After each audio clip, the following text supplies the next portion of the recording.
بسم اللہ الرحمن الرحیم۔ تعارف سورۃ الفاتحہ۔ سورۃ فاتحہ نہ صرف قرآن کریم کی موجودہ ترتیب میں سب سے پہلی سورت ہے، بلکہ یہ پہلی وہ سورت ہے جو مکمل طور پر نازل ہوئی۔ اس سے پہلے کوئی سورت پوری نازل نہیں ہوئی تھی، بلکہ بعض سورتوں کی کچھ آیاتیں آئی تھیں۔ اس سورت کو قرآن کریم کے شروع میں رکھنے کا منشا بظاہر یہ ہے کہ جو شخص قرآن کریم سے ہدایت حاصل کرنا چاہتا ہو، اسے سب سے پہلے اپنے خالق اور مالک کی صفات کا اعتراف کرتے ہوئے اس کا شکر ادا کرنا چاہیے، اور ایک حق کے طلبگار کی طرح اسی سے ہدایت مانگنی چاہیے۔ چنانچہ اس میں بندوں کو وہ دعا سکھائی گئی ہے جو ایک طالب حق کو اللہ سے مانگنی چاہیے، یعنی سیدھے راستے کی دعا۔ اس طرح اس صورت میں صراط مستقیم یا سیدھے راستے کی جو دعا مانگی گئی ہے، پورا قرآن اس کی تشریح ہے کہ وہ سیدھا راستہ کیا ہے۔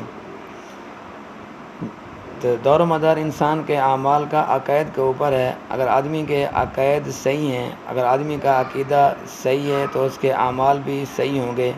اگر آدمی کی بنیاد یعنی عقیدہ صحیح نہیں ہے تو اس کے اعمال بھی فضول ہیں، اس کے اعمالوں کا کوئی وزن اللہ کے ہاں کوئی قابل قبول نہیں ہوں گے۔ لیکن انسان کا عقیدہ ٹھیک ہونا چاہیے، صحیح ہونا چاہیے۔ اور سورۃ البقرہ کا تعارف یہ ہے، یہ قرآن کریم کی سب سے لمبی سورت ہے۔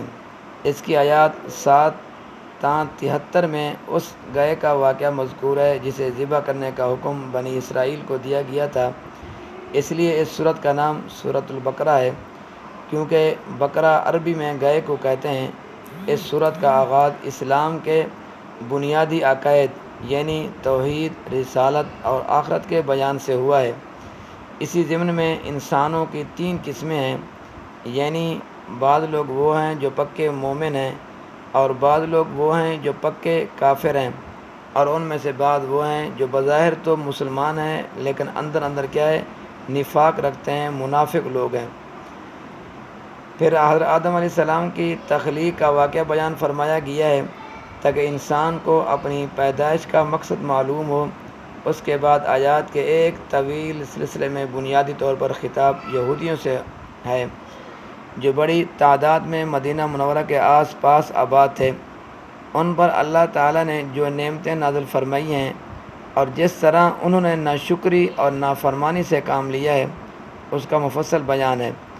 پہلے پارے کے تقریباً آخر میں حضرت ابراہیم علیہ السلام کا تذکرہ ہے، اس لیے کہ انہیں نہ صرف یہودی اور عیسائی بلکہ عرب کے بت پرست بھی ان کو اپنا پیشوا مانتے تھے، اپنا امام مانتے تھے۔ اسی طرح ان سب کو یاد دلایا گیا ہے کہ وہ خالص توحید کے قائل تھے، انہوں نے کبھی کسی قسم کے شرک کو گوارا نہیں کیا۔